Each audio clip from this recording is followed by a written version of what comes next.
Welcome all dear friends. I am Paridhi Trivedi Parikh once again here in front of you with a very interesting topic, that is life of Adi Shankaracharya and preachings of Adi Shankaracharya.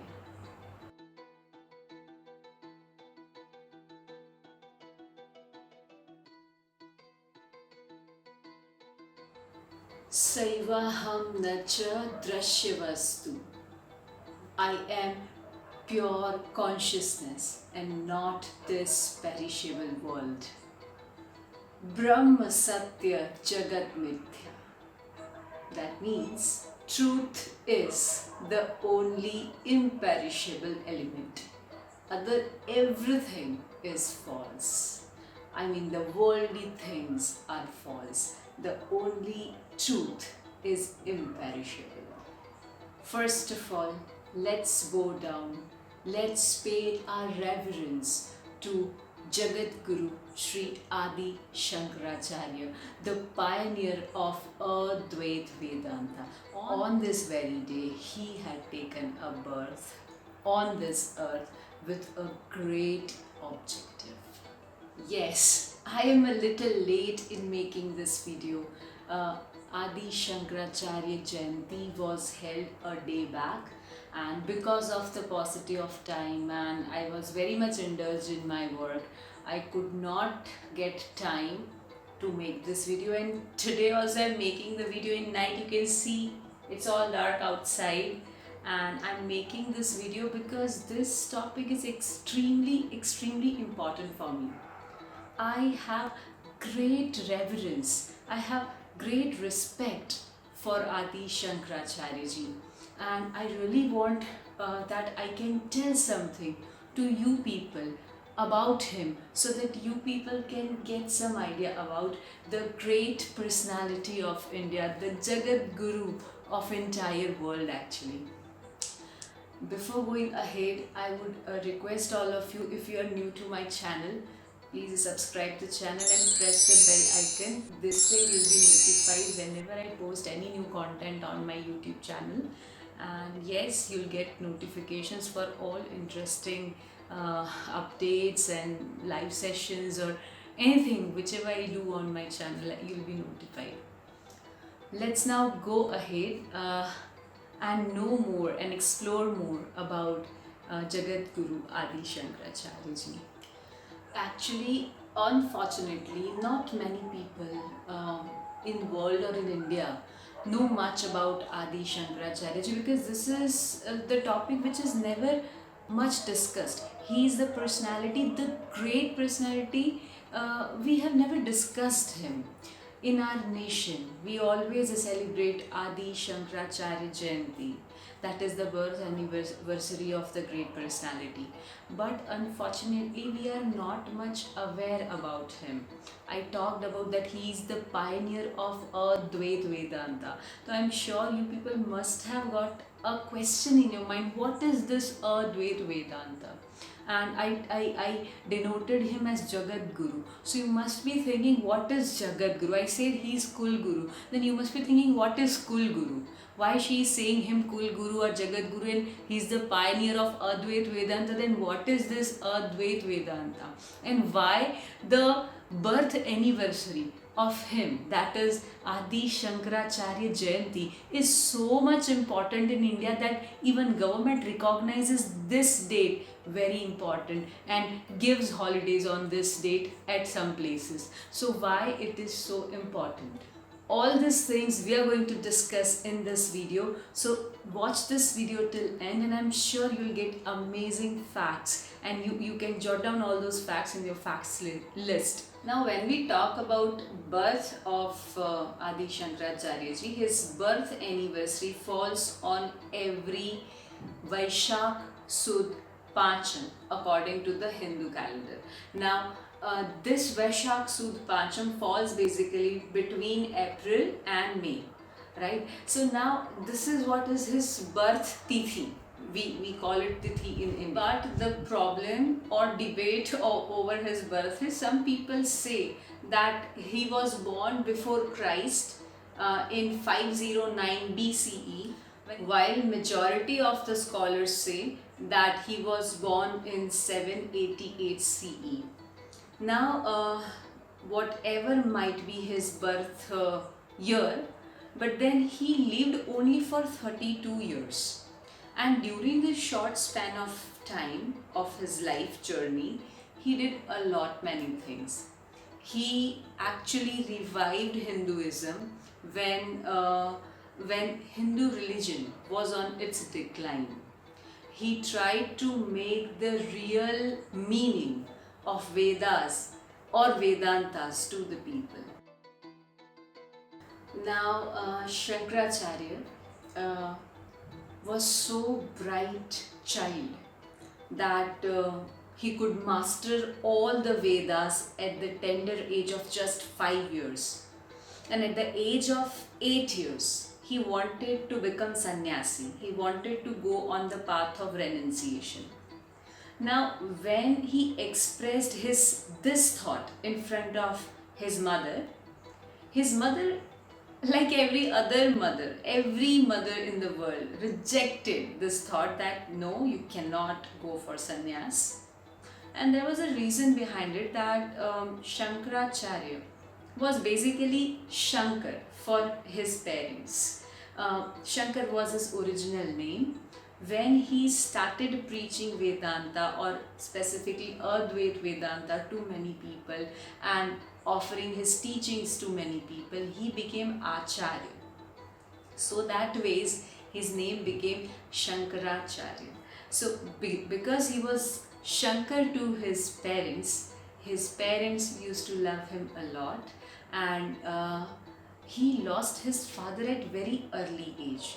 So when he was 8 years old, and when he expressed his feelings to go for renunciation, his mother quickly avoided this idea. Why? Because she was having only Shankar in his life, and she was never ready that her son goes for this path. Now it was very important for Shankaracharya-ji to make his mother agree on this point. So what happened one day, there's a great story behind this particular thing, how he made his mother agree on the point that he wanted to go for renunciation. One day on the river bank, they both were available, they both were doing some things. That time, Shankaracharya was caught by a crocodile inside the river.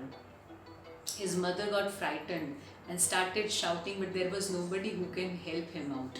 Now, that particular point of time, in such kind of a moment, he asked his mother, will you be allowing me to go for renunciation?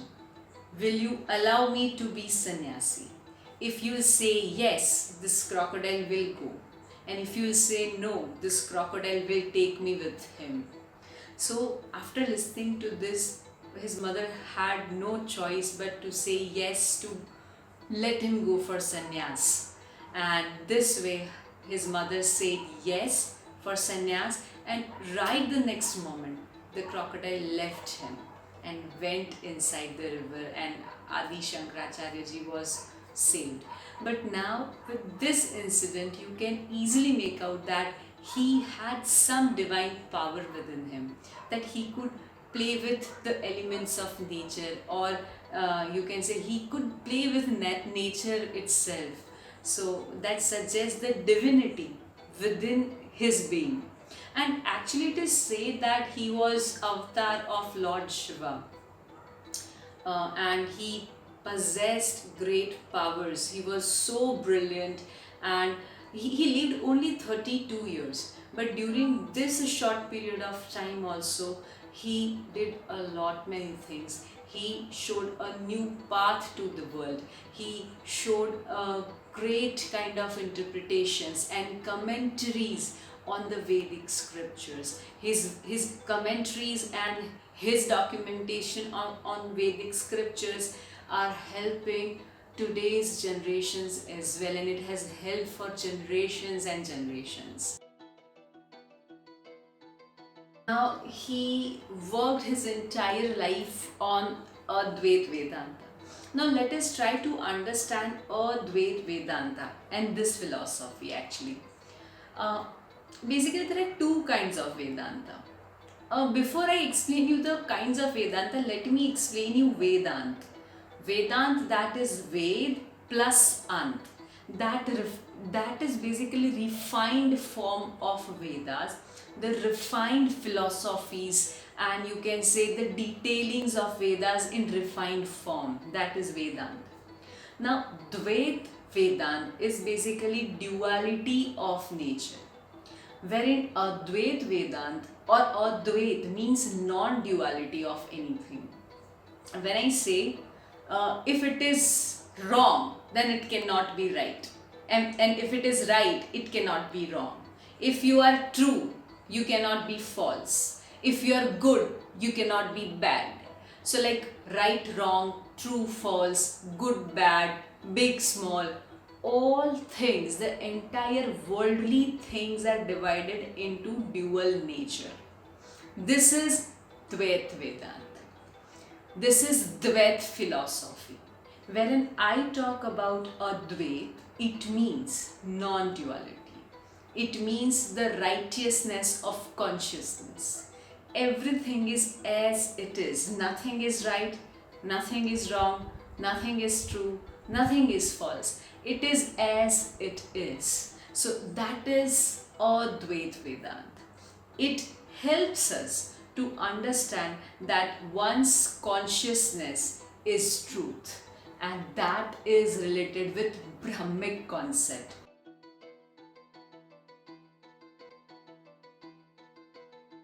When soul releases all true, false, right, wrong, big, small kind of concepts, it releases the illusionary concepts. All these are illusionary concepts. And when soul releases this concept, it makes a connection with Brahma. This is what is Adwait concept, Adwait Vedant concept, or Adwait Vedantic concept it is. Now, going further, what is the gist of Adwait Vedant?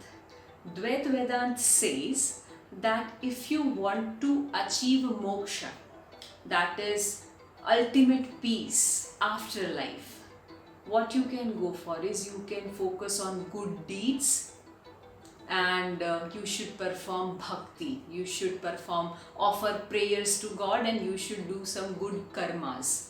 So this is what is Adwait Vedant, wherein Adwait Vedant focuses, or Adwait Vedantic philosophy of Adi Shankaracharya focuses on possessing knowledge or gaining more and more knowledge.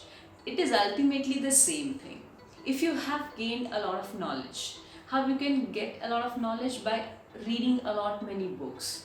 And when you get actual knowledge, you will definitely perform good deeds, you will definitely perform or offer or practice bhakti to Lord.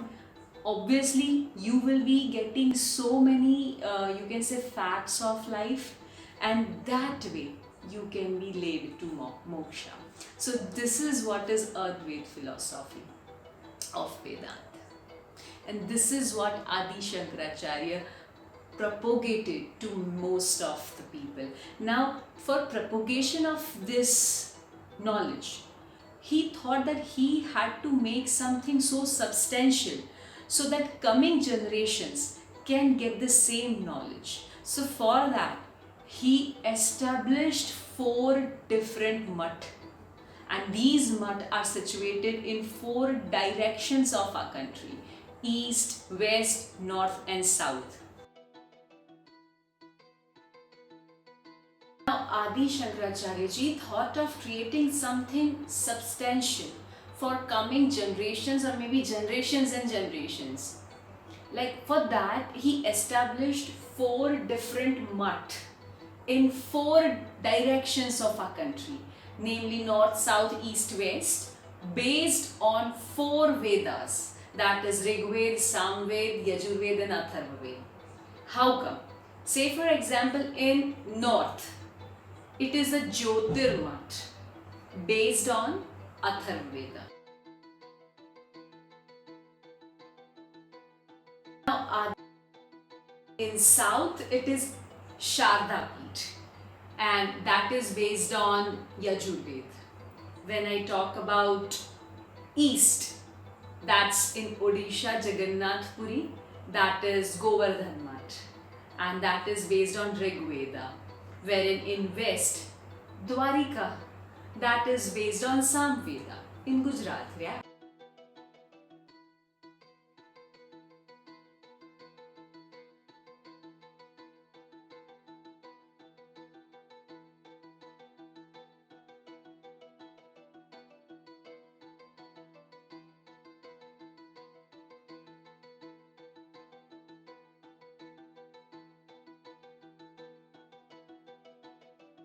So that's how he established 4 different mat, wherein the main objective is to guide people in Adwait Vedant philosophy. And because of his efforts, not only in India but in the entire world, people today are having interest in Vedas. He revised and restructured all forms and all philosophies of Vedas and represented the preachings of a Vedic scripture in a very simple form, or I would say simplest form. So today in the entire world, if anybody is interested in Vedas or Vedic preachings or scriptures, it is basically the efforts and the horrendous task of developing or reconstructing or restructuring the Vedic scriptures in easiest or simplest form, which was done by Adi Shankaracharya. So all of us pay great tribute to him, and we all should pay a lot respect to him, because he has been true Jagadguru for all of us.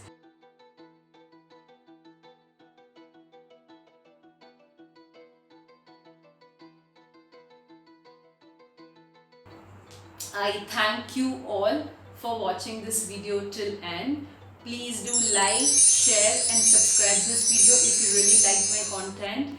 And yes, do let me know in the comment box that how did you find this video.